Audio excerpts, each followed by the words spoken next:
would share a memory, a thought in her memory today? Who would share? Who will be first? Please.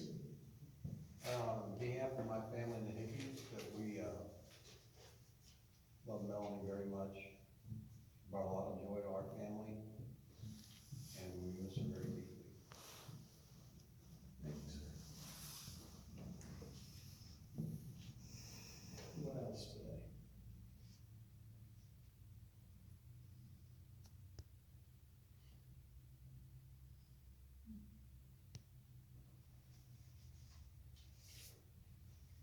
Melissa, would you come share about your sister, please?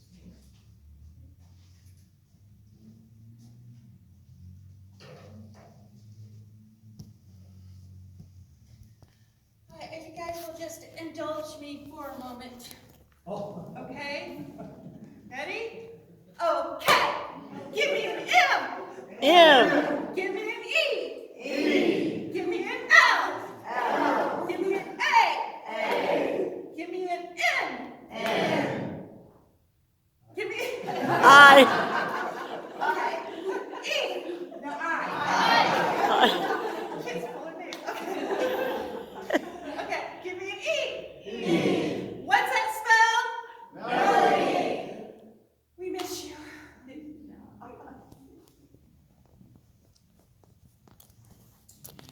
And thank you for the shout out to Mel. I'm sure she's smiling and telling me to keep my arms straight and to place more emphasis on the okay and to spell her name right. Throughout her life, she always cheered for everyone else, and I thought it would fit to cheer for her today. Melanie was my older sister, emphasis on older. I'm Missy, her bratty little sister. Our mother, Bob, Travers, and I want to thank you all for coming today and celebrating the life of Melanie, Renee, Travers, Schwab, Hickey. I include all those names simply because Mel would have loved to hear how royal that sounded. Only royals have that many names, and Mel had a royal characteristic about her. Melanie had more family than Mom and I. There's her mother-in-law, Helen Hutchinson, the entire Hickey family, Steve and Lori Hickey, Kathleen and Timothy McCann, Robert and Teresa Hickey, and Monica Kleiman, the nieces and nephews that had much of her heart, Aaron and Lane, Amy and Marie, Brian, Brendan, Matthew, and David.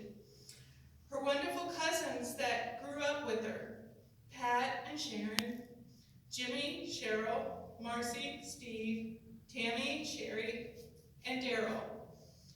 Mel also thought of her friends as family, Penny, Sheila, Bobby, Joan, Sarah, and Carolyn. I'm sure there are many more that I have not mentioned here, but one thing is for sure, Melanie touched the lives of everyone here, and all of us will miss her smile and her laughter and even her tears. On May 13th this year, they diagnosed Mel with T-cell non-Hodgkin's lymphoma. What did she do when she heard the news? She stoically lifted her chin up and said, "I've got this. It will all be okay." On Memorial Day weekend, she went to the Lake of the Ozarks to attend her nephew Brian's wedding to Abigail. I think that's right. Oh. Okay. She would not let cancer take away her joy at weddings and gathering of people she loved. That Tuesday, after Memorial Day, she began her chemotherapy. The chemo would eventually take her energy, compromise her immunity, and ultimately take her beautiful, luxuriant hair. Sometime around the end of June, Mel asked me to shake her head. She wanted to take control of the loss of her hair. Seeing it come out in clumps was becoming too jarring for her. So I picked up the clippers and did away with her crown of glory. I think all sisters at some point dream about shaving their sister's head. But in reality, it's not something you look forward to. My sister is the one who taught me the skills of a successful hair flip. Give the oh-so-subtle shy dive. Twist your finger on your hair and you have to place it just at the corner of your mouth. And hold it there. And then if that didn't work, you go in for the kill shot. You shake the hair and shake the hair and flip it over your shoulder and quickly bring the hand back right to the corner of your mouth to emphasize the smile. It's these skills that older sisters teach. I often wondered who taught Melanie. Was it our mother? I'm not sure. But when Melanie was young, Mom could often find her practicing expressions in the mirror. Much to Mel's chagrin, Mom would often call her Sarah Heartburn because of it. She would totally be angry at me right now for telling that story. But that's what she gets for leaving the party too soon. I grew up observing Melanie. I so wanted to be her when I was growing up. She was so freaking cool. If you looked at the slideshow pictures when you first came in, you may have noticed that Mel always looked so cool in photos, and I was the dorky one, often with the dorky look on my face. I suppose all that practicing in the mirror helped her develop that coolness. She was so cool that when I started junior high at Oak Ridge, she forbade me from ever acknowledging her in the hallway. Between classes. Melanie quickly rescinded that order when she noticed how lost and scared I was of switching classrooms before the bell rang. The first day of school, she looked at me and said, "You've got this, but I'm here if you need me." That was cool. I will never forget the time she was coolly sitting on the edge of the stage with her back against the wall. Mel casually flipped her hair as a boy sauntered up to her. I watched every move she made and her reaction to it. But the primary reaction he had was never looking her in the eye. Instead, he focused on her scoop neck t-shirt that read, "Florida," with 2 palm trees on either side of the word. I asked her later if she had noticed his behavior, and she told me, "It's good that you noticed that. Now you know what a jerk looks like." That was cool. You see, she knew how boys could be.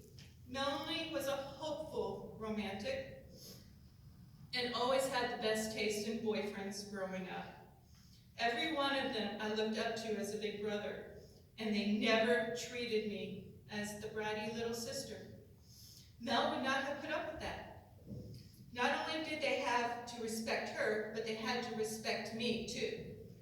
These boys would capture her heart to the point she would be miserable whenever she was away from them. This was the romantic in her.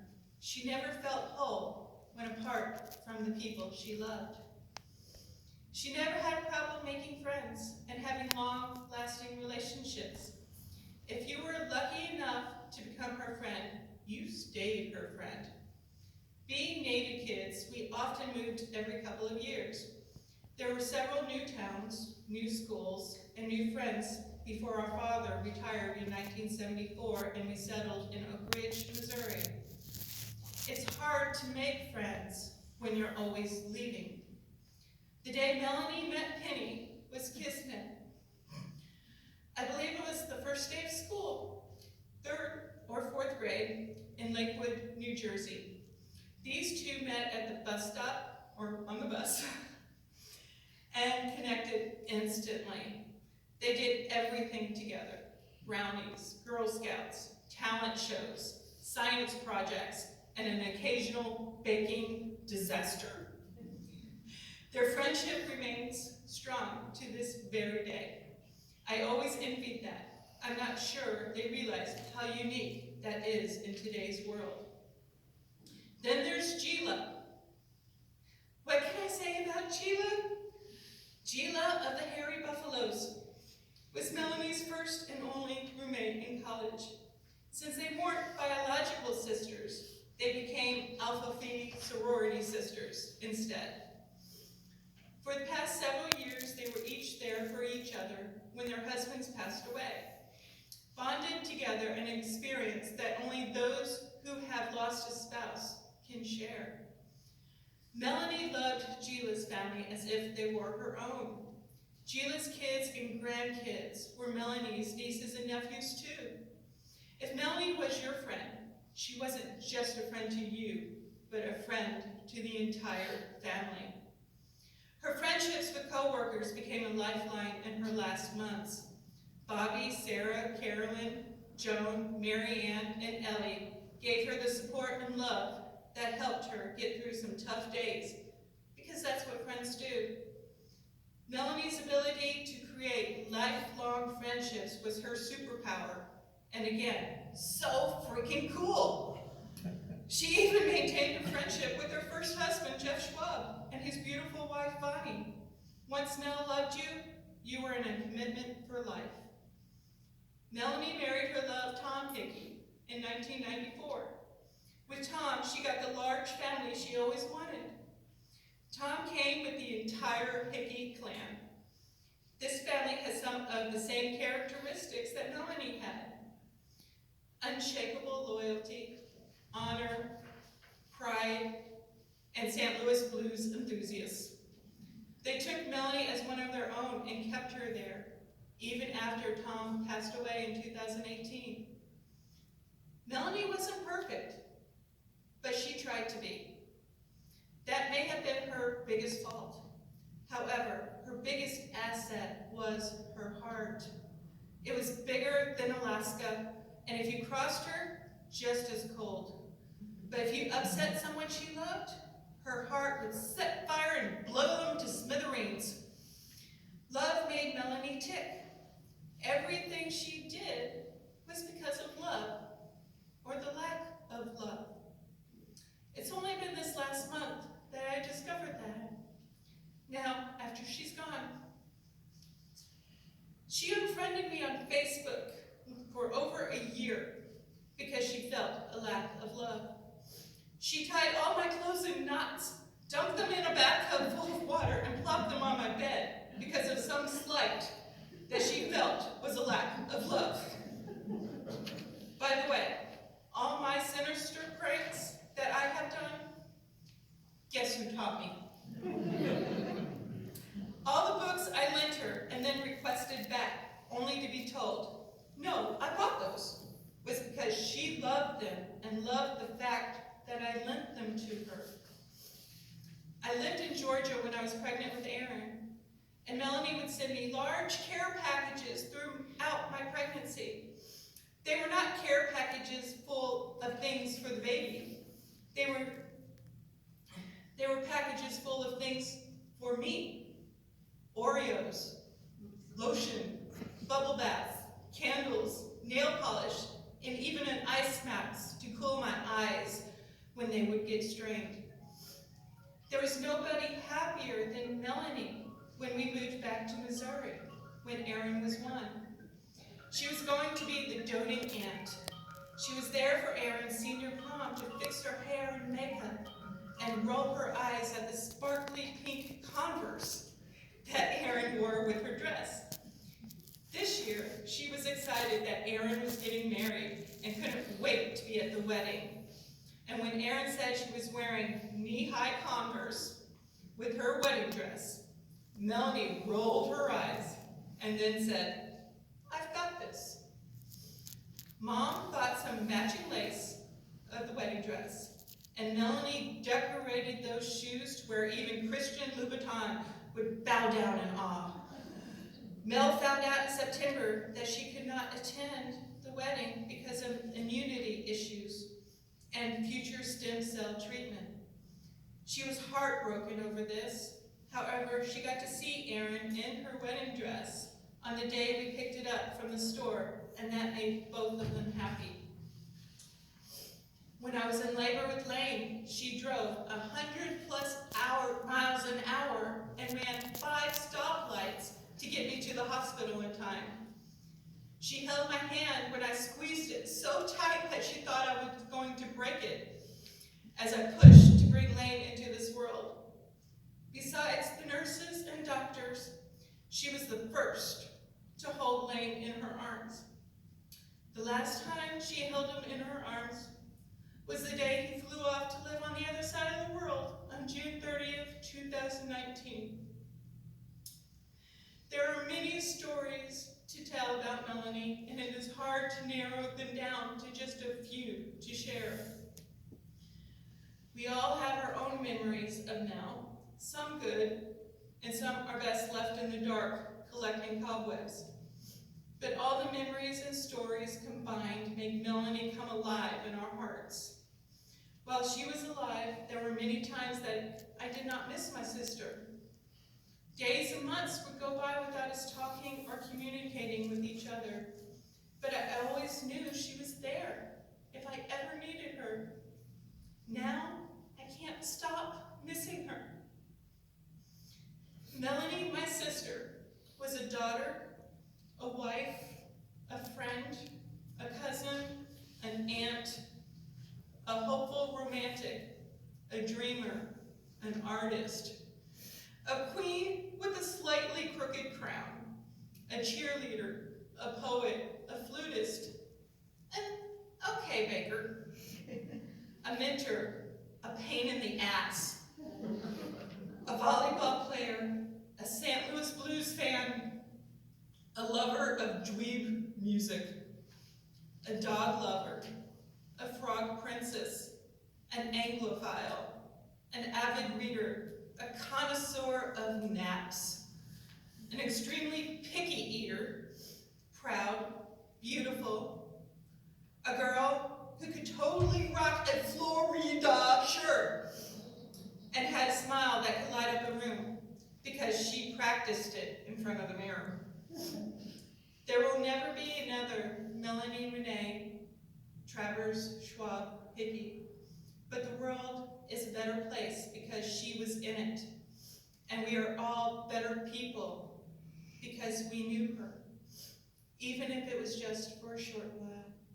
So the next time you fear changing classrooms before the bell rings, or taking that next step because you don't know where it will lead you, listen closely. Mel will whisper in your ear, "You've got this. I'm right here if you need me."